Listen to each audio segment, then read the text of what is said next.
There will be 6 new Confederate context plaques explaining the racial stance of some historical figures who contributed to the university's buildings on campus.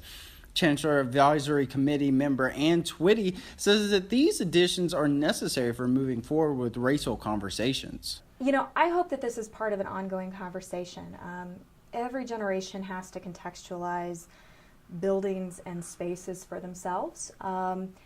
And the process of contextualization really never fully comes to an end. Even though you put a plaque up on the building, that's not the final word, right? So, you know, I'm hoping that by creating these plaques now and making sure that that history is visible and is public, that it initiates conversations among students, among faculty, among alumni.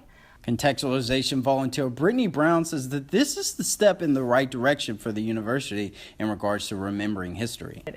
You know, there's been a lot of conversation about, you know, wiping away history. I don't think that's the case. They're just giving it context.